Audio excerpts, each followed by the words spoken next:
जय Swaminarayan. Shri Swaminarayan Vidyasagar school online शिक्षण आप सौ विद्यार्थी मित्रों हार्दिक स्वागत है। विद्यार्थी मित्रों, આપણે ભૂગોળની અંદર ચોથા પાઠની વાત કરતા એમાં આપણે પ્રાથમિક પ્રવૃત્તિઓ, દ્વિતીયક પ્રવૃત્તિઓ, તૃતીયક પ્રવૃત્તિઓ, ચતુર્થક પ્રવૃત્તિ અને પંચમ પ્રવૃત્તિની વાત કરી હતી અગાઉના ક્લાસમાં કે ભાઈ પ્રાથમિક પ્રવૃત્તિ કોને કહેવાય તો કે ખેતી, પશુપાલન, શિકાર પ્રવૃત્તિ, મત્સ્ય ઉદ્યોગ એમનો સમાવેશ પ્રાથમિક પ્રવૃત્તિમાં થાય। દ્વિતીય પ્રવૃત્તિમાં તમામ પ્રકારના ઉદ્યોગોનો સમાવેશ થાય અને તૃતીય પ્રવૃત્તિની અંદર સેવાઓ જેમ કે વકીલ, ડોક્ટર, શિક્ષક, પ્લમ્બર, હોમિયો આ જે સેવાઓ છે એમનો સમાવેશ તૃતીય પ્રવૃત્તિમાં થાય। ચતુર્થ પ્રવૃત્તિમાં વિશિષ્ટ સેવાઓ, નવી નવી શોધ કરવી, સંશોધન કરવું અને પંચમ પ્રવૃત્તિમાં નીતિ નિર્ધારક જે આપણા દેશની નીતિ કાયદાઓ બનાવે છે, નીતિઓ ઘડે છે, આ ઉચ્ચ બુદ્ધિ જે સેવાઓ છે એનો સમાવેશ થાય છે। આજે આપણે તૃતીય પ્રવૃત્તિમાં સેવાના મુખ્ય વિભાગ એમાં જુદા જુદા પ્રકારની સેવાઓ છે। व्यापार विषयक सेवाओं, परिवहन सेवाओं, संचार सेवाओं, मनोरंजन सेवाओं, वाणिज्य सेवाओं, स्वास्थ्य और शिक्षण सेवाओं, समाज कल्याण सेवाओं और नाણાકીય બચતો માટેની સેવાઓ। તો એમનો આપણે આજે અભ્યાસ કરવાનો છે। જુદા જુદા પ્રકારની જે સેવાઓ છે એ તૃતીય પ્રવૃત્તિમાં સમાવિષ્ટ થાય છે। તો સેવાના જે મુખ્ય વિભાગો છે એમાં પહેલું છે વ્યાપાર વિષયક સેવાઓ। જોઈએ વ્યાપારમાં ખરીદ અને વેચાણની પ્રવૃત્તિ થાય છે। વ્યાપાર એટલે કે ખરીદ વેચાણ, એક ગ્રાહક અને એક દુકાનદાર વ્યાપારી એમની પાસેથી માલ ખરીદે છે। વ્યાપારમાં ખરીદ અને વેચાણની પ્રવૃત્તિ થાય છે। અહીં સેવાનો ઉદ્દેશ આર્થિક લાભ મેળવવાનો છે। તો વ્યાપાર કરનાર વ્યાપારી પોતાના આર્થિક લાભ મેળવવા માટે આ સેવા આપે છે। ગ્રામીણ વેપાર કેન્દ્રો અને નગરીય બજાર કેન્દ્રો દ્વારા વ્યાપાર સેવાઓ અપાય છે। અહીં છૂટક તથા જથ્થાબંધ વ્યાપાર, આપણે જોઈએ કે છૂટક વેપારી હોય અને જથ્થાબંધ વેપાર, ગામડાના નાના દુકાનદારો એ પોતાની દુકાનમાં જથ્થાબંધ માલ લાવે છે, એટલે કે જથ્થાબંધની જે દુકાનો આવેલી છે ત્યાંથી એ માલ લઈ જાય છે। તો જથ્થાબંધ વેપાર થાય છે। સૌંદર્ય પ્રસાધનો તથા સમારકામને લગતી સેવાઓ પૂરી પાડવામાં આવે છે। તો સૌંદર્યના પ્રસાધનો જુદા જુદા એ બધી સેવાઓ પૂરી પાડવામાં આવે છે। તો એને વ્યાપાર વિષયક સેવાઓ કહેવાય છે, એટલે કે ખરીદ વેચાણની સેવાઓ છે। બીજું પરિવહન સેવા। परिवहन कहता वाहन व्यवहार। विद्यार्थी मित्रों, इंग्लैंड के अंदर औद्योगिक क्रांति थी। उद्योग क्षेत्र नवा नवा यंत्रो शोधाया, उत्पादन पद्धति में पायाનું પરિવર્તન।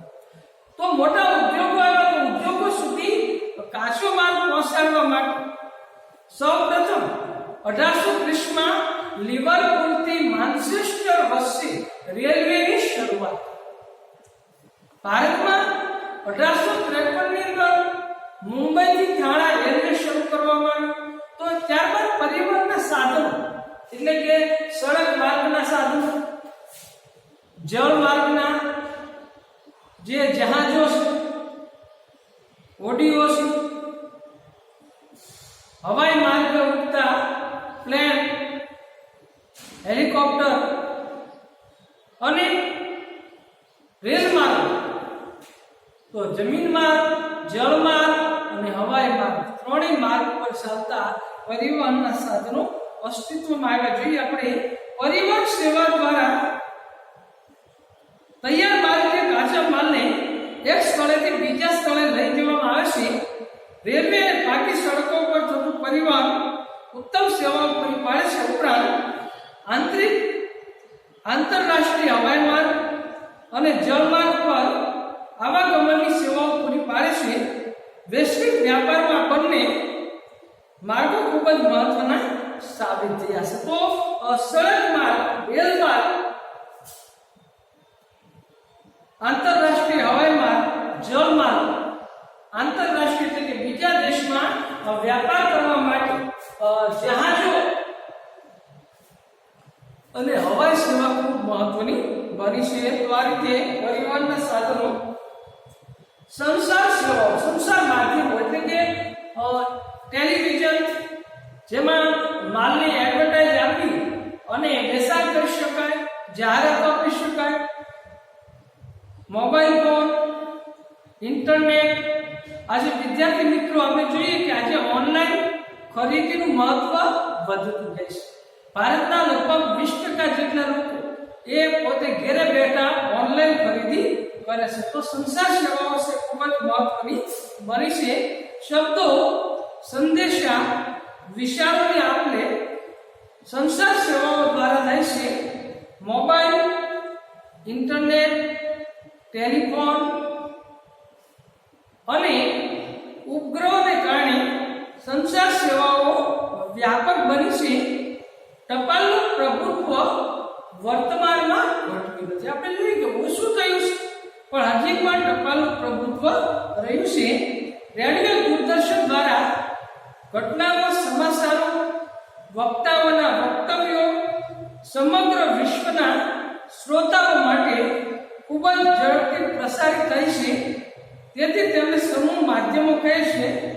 જાહેરાતો અને મનોરંજનના આ ઉત્તમ માધ્યમો બન્યા છે. સમાચાર પત્રો વિશ્વભરના સમાચારો વાચકો સુધી પહોંચાડે છે. તો વર્તમાન પત્રો, મુદ્રિત માધ્યમો જેને કહેવાય છે, તો આજે પણ વર્તમાન પત્રનું એટલું ખૂબ જ મહત્વ રહ્યું છે અને આખા વિશ્વના સમાચાર એ ઘર સુધી વાચકોને પહોંચાડે છે. ઇન્ટરનેટને કારણે સંચાર સેવામાં ભારે ક્રાંતિ થઈ છે. ઇન્ટરનેટે દુનિયાને નાની, સાંકડી બનાવી દીધી છે. એટલે કે દુનિયામાં બનતી કોઈ પણ ઘટના એ જ મિનિટે ઇન્ટરનેટના માધ્યમથી આપણને ખ્યાલ આવી જશે. તો આમ સંચાર સેવાઓ પણ ખૂબ મહત્વની છે.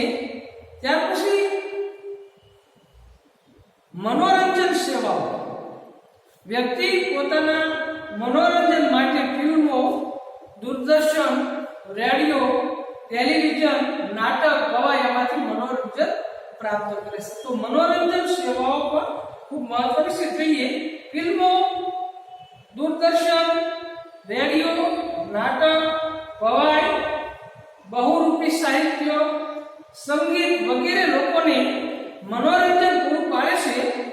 મનોરંજન સેવાઓ માનસિક તણાવ દૂર કરી વ્યક્તિને કાર્ય કરવા સક્ષમ બનાવે છે. મનોરંજન સેવાઓથી આનંદ મળે છે. વર્તમાન સમયમાં પ્રવાસ, પર્યટન, દૂરદર્શન વગેરે મનોરંજનના મુખ્ય માધ્યમો ગણાય છે. તો આજના સમયમાં લોકો હરવા ફરવા જવું, પ્રવાસ પર્યટનમાં જવું, દૂરદર્શન, ઘરે બેઠા ટેલિવિઝનની અંદર ઘણી બધી સમાચારો, સિરિયલો, ફિલ્મો જોઈને લોકો મનોરંજન મેળવે છે. આજે મોબાઈલ ફોનથી, ઇન્ટરનેટના માધ્યમથી પણ આપણા દેશની અંદર ઘણા બધા લોકો મનોરંજન પ્રાપ્ત કરે છે. તો આ મનોરંજન સેવાઓ એ પણ પ્રત્યક્ષ સેવાનો મુખ્ય વિભાગ છે. ત્યાર પછી વાણિજ્ય સેવાઓ જોઈએ. જાહેર ખબરો, વકીલો દ્વારા અપાતી કાયદાકીય સલાહ, બેંકોની સેવાઓ, બેંકમાં કામ કરનારા લોકો, વકીલો, જનસંપર્ક સેવાઓ, કર્મચારીઓના કૌશલ્ય વિકસાવવામાં અપાતું પ્રશિક્ષણ એટલે તાલીમ, નાણાકીય વ્યવહારોના જાણકારો અને સલાહકારો, હિસાબનીશો, કારકુનો વગેરેની સેવાઓ ઉત્પાદન કાર્યના વિકાસમાં અને મહત્વપૂર્ણ નિર્ણય લેવામાં મદદરૂપ બને છે. જાહેર ખબરો દ્વારા પોતાના ઉત્પાદનોનો પ્રસાર સહેલાઈથી કરી શકાય છે. જાહેર ખબરો પોતાનું વિસ્તૃત નેટવર્ક ધરાવશે. તો વિદ્યાર્થી મિત્રો, આપણે કોઈ સિરિયલ કે ફિલ્મ જોતા હોય અને વારંવાર જે એડવર્ટાઇઝ આવે છે એને જાહેરાત કરવામાં આવે છે. કોઈ વસ્તુની વેચાણ માટેની આ જાહેરાતો હોય છે એ વિસ્તૃત નેટવર્ક ધરાવે છે. જુદા જુદા ફોનની જાહેરાતો કે કોઈ પણ વસ્તુની જાહેરાત માર્કેટિંગ કરવા માટે ઉપયોગી છે. તેના દ્વારા ઉત્પાદિત માલની માહિતી, ગુણવત્તા અને વિશેષતાઓ ઉપભોક્તા સુધી પહોંચાડી શકાય છે. તો આ બધી વાણિજ્યની સેવાઓ છે. ત્યાર પછી સ્વાસ્થ્ય અને શિક્ષણ સેવાઓ. સ્વાસ્થ્ય એટલે કે શરીરની અંદર બીમારી, રોગચાળો એના માટેની સેવાઓ અને શિક્ષણ પૂરું પાડવા માટેની સેવાઓ.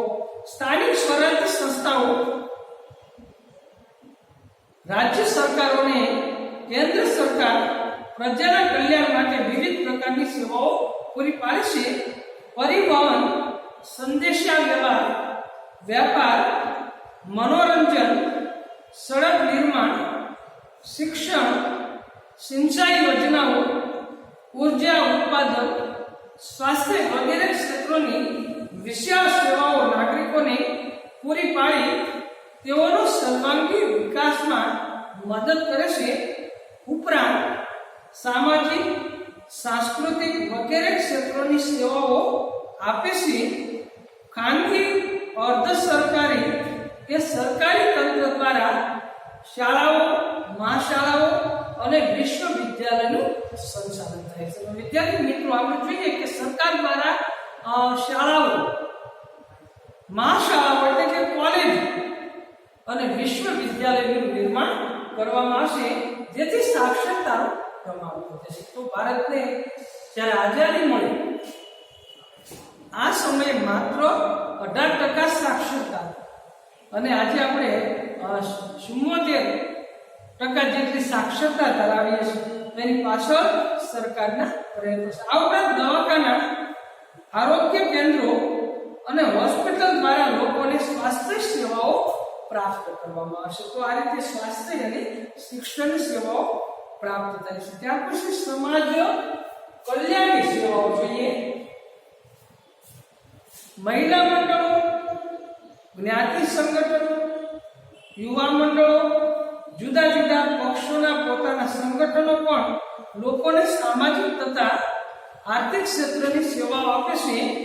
સામાજિક પ્રવૃત્તિઓ દ્વારા બાળ ચિકિત્સા, બેટી બચાવો, પાણી બચાવો, પર્યાવરણ જાળવો, સ્ત્રી સશક્તિકરણ એટલે કે સ્ત્રી પુરુષની સમવળી બને, સશક્ત બને એ માટેની સેવાઓ, મહિલાઓનો મોભો વગેરે પ્રકારની ઝુંબેશો ચલાવી સામાજિક જાગૃતિ અને નવી ચેતનાના પ્રાણ લોકોમાં પૂરે છે. આવા સમાજ ઉપયોગી મંડળો દ્વારા સમાજ કલ્યાણ માટેની સેવાઓ પ્રાપ્ત થાય છે. તો આમ સમાજ કલ્યાણની સેવાઓ. ત્યાર પછી નાણાકીય બચતો માટેની સેવાઓ. તો નાણાકીય બચત માટેની સેવાઓમાં જાહેર ક્ષેત્ર એટલે કે સરકારી ક્ષેત્ર, ખાનગી ક્ષેત્ર, જેમ કે સરકારી શાળાઓ હોય, સરકારી બસો હોય,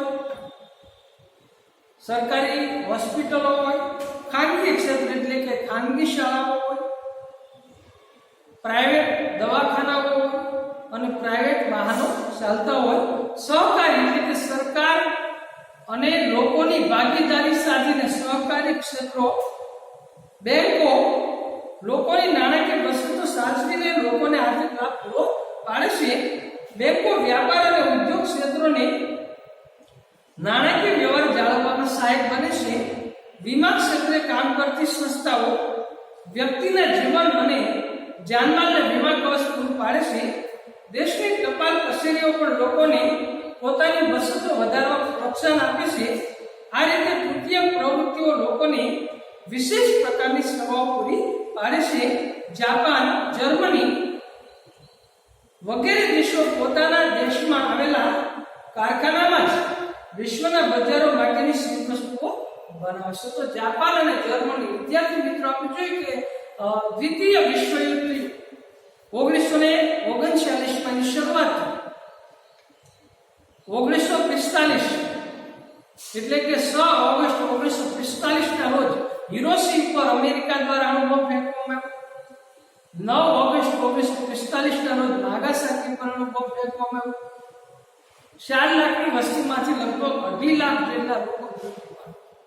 જાપાને શરણાગતિ સ્વીકારી અને બીજું વિશ્વયુદ્ધ પૂરું થયું.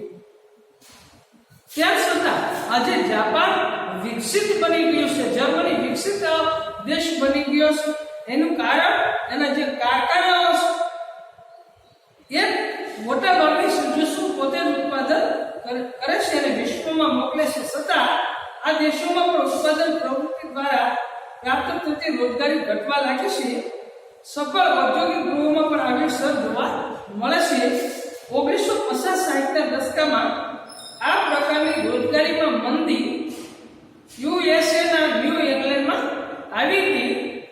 1970 માં ઉત્પાદકતામાં મંદી આવી જતા મધ્ય એટલાન્ટિક, વર્જિનિયા, મેરીલેન્ડ અને ડેલાવેર રાજ્યોમાં રોજગારી ઘટતા અનેક કારીગરો બેકાર બન્યા હતા, જેથી તૃતીય પ્રકારની સેવાઓની પ્રવૃત્તિઓ વિકસિત થઈ હતી. તો અહીંયા વિદ્યાર્થી મિત્રો આપણે સેવાના જે મુખ્ય વિભાગો છે આ પેજ ઉપર આપેલા છે, એનો સારી રીતે અભ્યાસ કરી લેજો અને ગૃહ કાર્યની અંદર તૃતીય પ્રવૃત્તિમાં સેવાના મુખ્ય 8 વિભાગો છે એ આપણે સારા અક્ષરો ગૃહ કાર્યમાં લખવાના છે અને આ પ્રશ્ન આપણે પાકો પણ કરવાનો છે. તો અહીંયા રાખી દઈશું.